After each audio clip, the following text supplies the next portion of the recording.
ગુજરાતના diamond city એવા સુરતમાં ભારતીય જનતા પાર્ટી દ્વારા ચૂંટણી પંચના માર્ગદર્શન હેઠળ ચાલી રહેલી મતદાર યાદી સુધારણા ડ્રાઈવને નવી ઊંચાઈ મળી છે.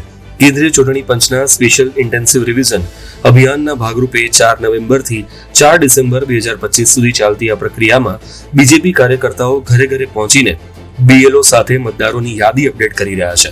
આ 21 વર્ષ પછીની સૌથી મોટી સુધારણા છે, જેમાં 21 વર્ષ પહેલા 2002-2004માં આવી જ ઝુંબેશ યોજાઈ હતી. ઉપમુખ્યમંત્રી હર્ષભાઈ સંઘવીએ આ એસઆઈઆર પ્રક્રિયાનું વ્યાપક નિરીક્ષણ કર્યું છે. આ દરમિયાન હર્ષભાઈ સંઘવીએ જણાવ્યું કે છેલ્લા 21 દિવસથી જે બહેનોએ રાત દિવસ મહેનત કરીને પરિવારની નાની મોટી તકલીફોને પણ સાઈડમાં મૂકીને લોકશાહીને મજબૂત કરવાની બીએલઓ દ્વારા પ્રયત્નો કરવામાં આવી રહ્યો છે. તેમનો મારા મત વિસ્તારના લોકો થકી અલગ અલગ સેક્ટરોમાં જઈને તેમનો આભાર માનવા માટે હું નીકળ્યો છું. તે ઉપરાંત તેમણે કહ્યું કે મારા મત વિસ્તારમાં લોકશાહીને મજબૂત કરવા બીએલઓનો આભાર માનવા માટે હું આવ્યો છું.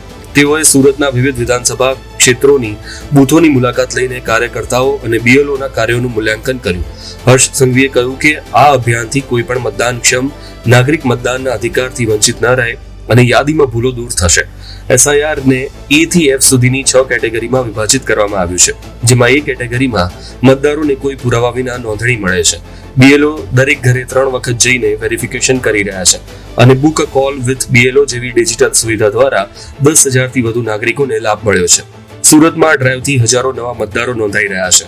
ખાસ કરીને યુવા અને મહિલાઓ બીજેપીના પ્રયાસથી લોકશાહીને મજબૂત કરવાનો ઉદ્દેશ્ય પૂરો થઈ રહ્યો છે. મુખ્ય નિર્વાચન અધિકારી હારિત શુક્લાની આગેવાનીમાં આ અભિયાન વધુ સફળ બને તે માટે બીજેપી કાર્યકર્તાઓ સક્રિય છે.